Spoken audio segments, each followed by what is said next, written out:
Bonjour les amis, nous allons vous raconter une histoire époustouflante intitulée « Le secret d'Esther », tirée des livres historiques de l'Ancien Testament composé de 39 livres.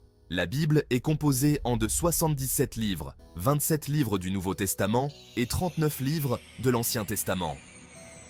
Dans les livres du Nouveau Testament, nous avons les évangiles, les épîtres et l'Apocalypse.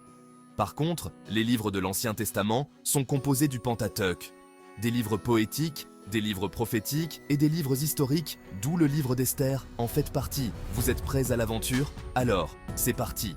Il y a très longtemps, dans un royaume lointain, un roi qui s'appelait Assuérus et qui régnait depuis l'Inde jusqu'en Éthiopie sur 127 provinces. Donc, la capitale était Suse. C'était un puissant roi. Dans cette capitale de Suse vivait une jeune fille nommée Esther. Esther était non seulement très belle, très intelligente, craignant Dieu, se détournant du mal, et très courageuse, mais aussi très assidue, à son oncle Mardochée, qui lui avait recommandé vivement de ne pas dévoiler son secret d'identité juive. Mais savez-vous pourquoi? Esther était juive, et à cette époque, la vie n'était pas facile pour son peuple. Esther vivait avec son cousin Mardochée.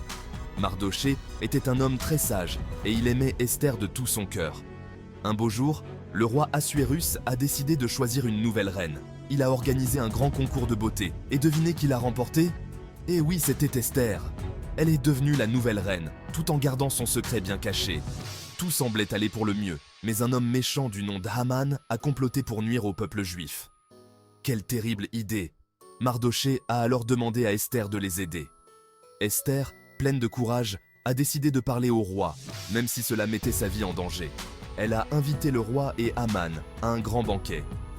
Au cours du repas, elle a dévoilé son secret et a révélé au roi les intentions malveillantes d'Haman envers son peuple. Le roi, furieux contre Haman, a décidé de le punir sévèrement. Grâce au courage d'Esther, le peuple juif était sauvé. Une grande fête a été organisée pour remercier Esther de sa bravoure.